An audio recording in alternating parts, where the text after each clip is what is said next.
Ayan guys, so meron tayo ngayong bagong alaga. Ang tawag dito is Red Tegu. So hindi lang halata yung pagka-red niya. Ayan, cute niya guys, tulog siya, sleep.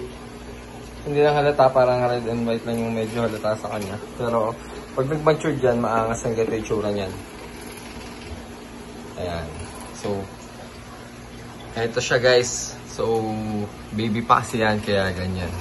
Nilipat natin siya ngayon dito dahil hindi pa dumadating yung order kong Enclo. Dito muna siya. Ayan, nilagyan ko ng tissue muna. Ayan, medyo stress pa siguro to pag nilipat mamaya. Pero sige, try natin guys. Buksan na natin. Oops, try ko lang yung electric pan.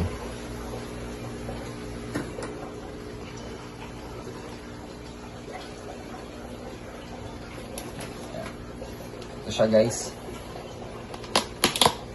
Open lang muna natin. Sana hindi siya magising. Medyo ayan siya guys.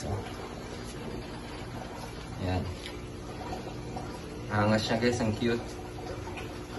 So first time ko lang din mag-aalaga na ito guys. Tara try natin. Medyo kabado pa ako guys. Ayan. Mabait naman siya guys. Nahawakan. So far, so good naman. Medyo antok lang talaga siya guys. Gabi na kasi. Gabi na kasi guys. Ayan. Cute niya guys, no? Red Tegu.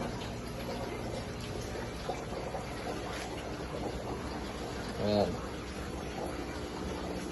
So ito, parang kamukha niya na ito guys. Parehas lang red. Ng ano natin, Atabapo Red. Ayan. Red Tegu. Bagong members ng house natin. Team Strong Mind. So, lagyan muna natin siya dito guys. Pang samantala, kasi nga wala pa tayong lagayan niya. Lagyan muna siya. Pang samantala guys. Yan, sleep muna siya dyan. So, lalagyan ko na siya ng water dish. Siguro, by tomorrow na lang. Para makatulog na siya. Mukhang antok na siya. Gabi na rin. Mas 12 na. So, yan guys. Update ko na yan pag dumating yung bahay niya na order ko. Yung Enclo niya. Tsaka paano yung setup ko sa kanya. So ayan guys, ano siya, dyan muna siya pang samantala. Tutulog, ang ilaw natin. Hindi natin ilaw, ayan. Para mainitan. Dyan muna siya. Yung pahinga. Taba-taba niya guys, ang cute. See you guys, maraming salamat. Don't forget to like, share, and subscribe. God bless guys.